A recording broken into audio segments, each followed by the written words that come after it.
desert journey of grace. Act I the lonely road,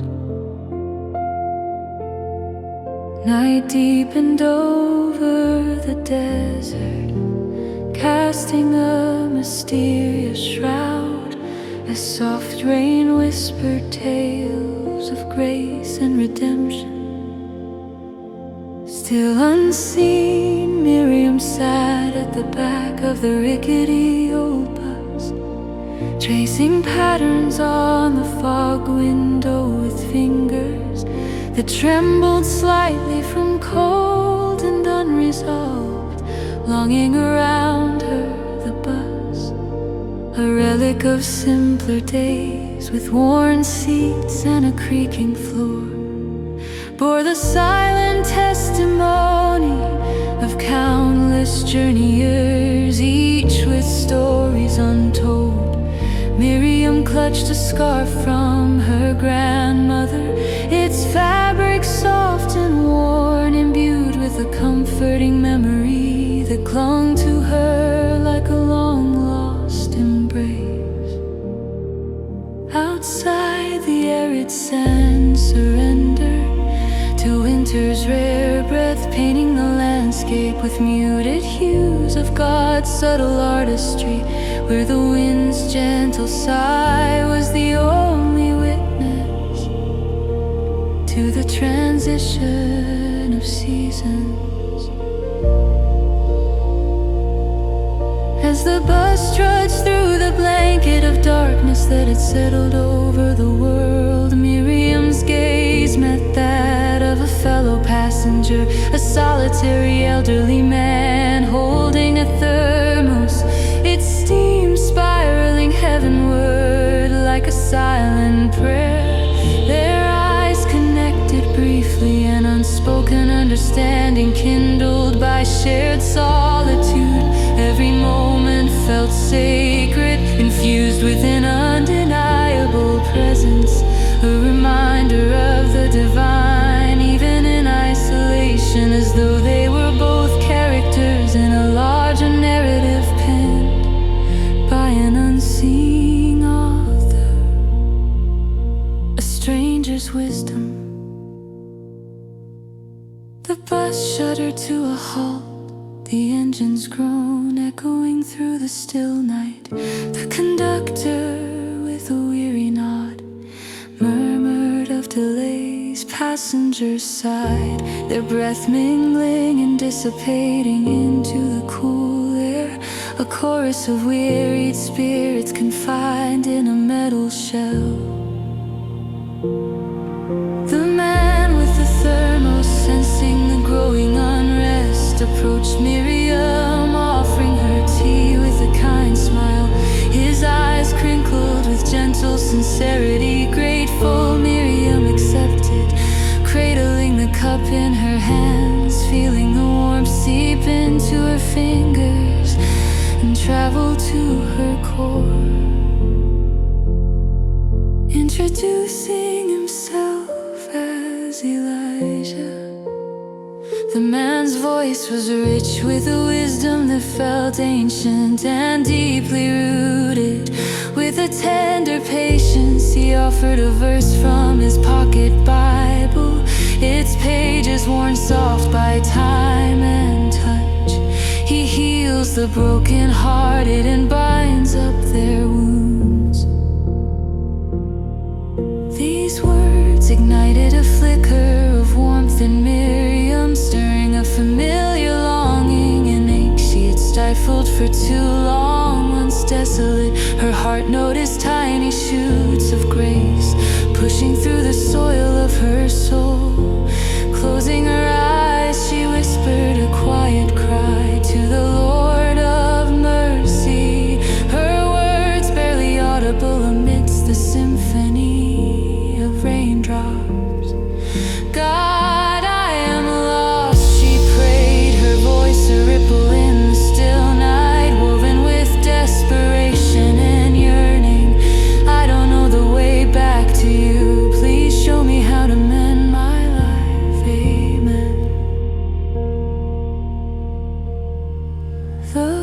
bus resumed its journey, now a vessel of reflection and prayer that carried Miriam along roads both literal and spiritual. As the road unfurled before her, so did Miriam's resolve, growing more robust with each mile. She leaned into the silence, letting God's presence envelop her like a warm cloak against the desert chill. The stranger's verse resonated in her heart, casting light on paths she feared to tread, pathways to forgiveness and redemption. Elijah, observing the turmoil beneath her calm exterior, spoke with a gentle smile of courage and confession. Sometimes he said, the authority of truth wrapping around his words, we must bring our ruins before God, so he can rebuild them with grace.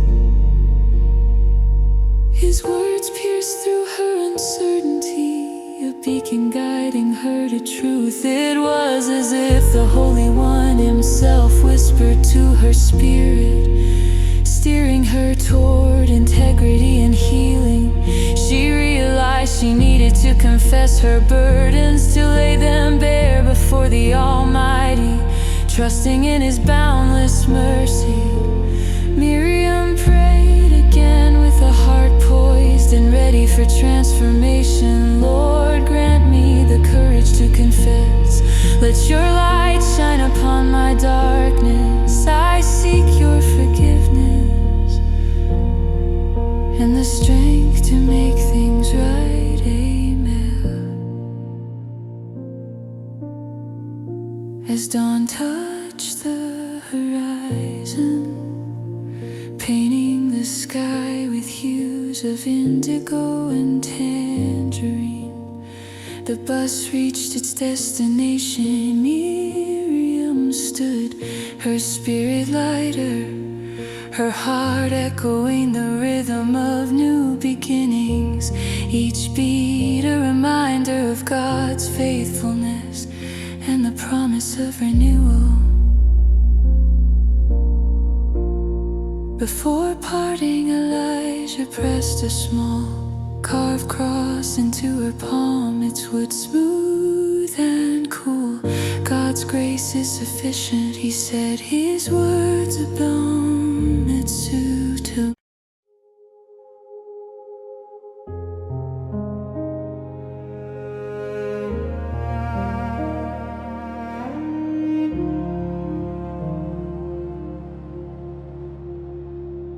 Behold the Lamb, act higher, shadows of doubt.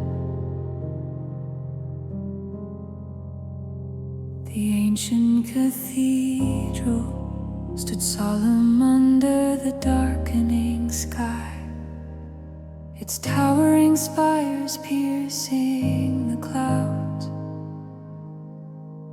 like fingers reaching toward heaven. Twilight stretched shadows across its weathered stones,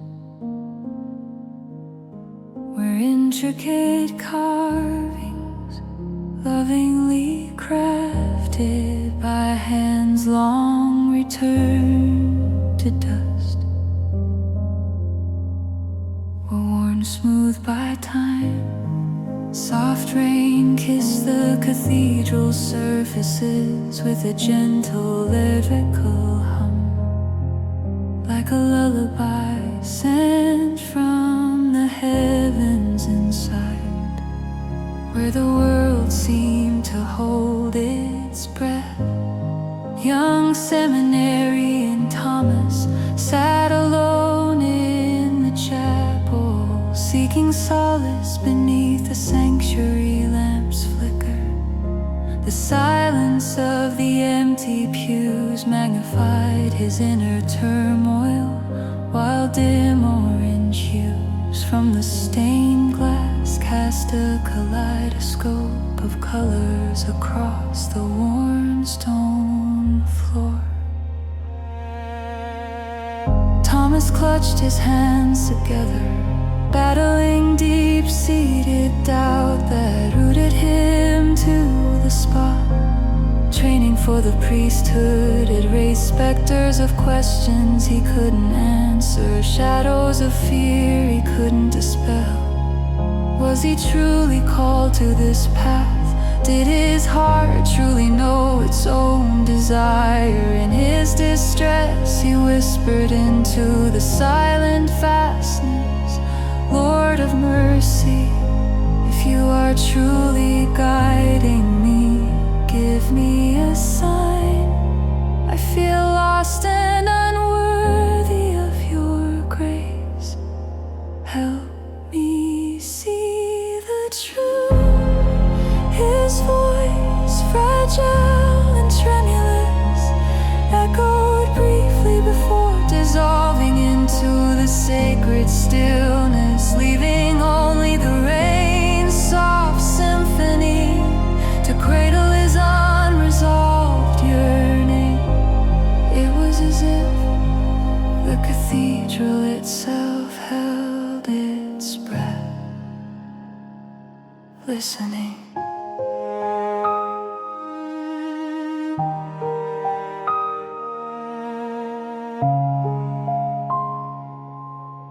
An old priest, Father Ignatius, entered quietly, his footsteps as soft as the rain that painted the world outside. He carried with him a peaceful aura, a testament to decades of prayer, and a life steeped in holy reflection. Without a word, he settled beside Thomas, a gentle presence in the young man's solitude. Time stretched gracefully in silence, an unbroken stream that flowed with the kind of peace only shared stillness could bring. The world outside grew darker, yet within a lamp never wavered, its glow defying the gathering dusk. Intuitively, Thomas sensed the pastor's silent prayer, feeling its ripple through the chapel's hushed air. Father Ignatius finally spoke, his voice a low murmur, rich and full like a cherished hymn. Sometimes the Lord speaks not through thunder, but through the quiet whisper of our hearts. Can you hear it, Thomas? Thomas closed his eyes, letting the words resonate within him. Listen beyond the silence. A calmness began to seep into his soul, gentle as the rain, and peace unfurled like a bud, ready to bloom.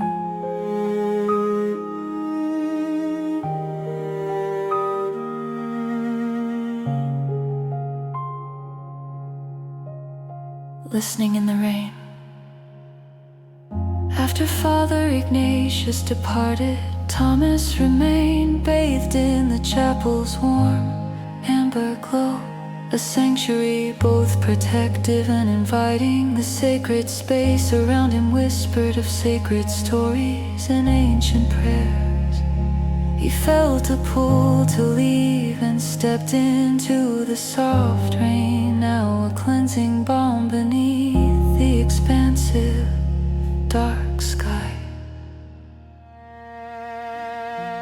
He walked the garden paths where each droplet seemed to echo Psalm 23. The Lord is my shepherd, I shall not want. The leaves drip with heaven's tears, and the earth beneath his feet felt solid and reassuring. He dared to cast his fears aside and offered a turning prayer. Shepherd of my soul, I surrender my fears to you. Help me trust the steps you have ordained for me. he felt out lifting like mist under the morning sun. As the rain washed over him, he realized he was learning to hear God's voice in the stillness, in every breath of wind, in every raindrop that caressed his face and whispered to his heart.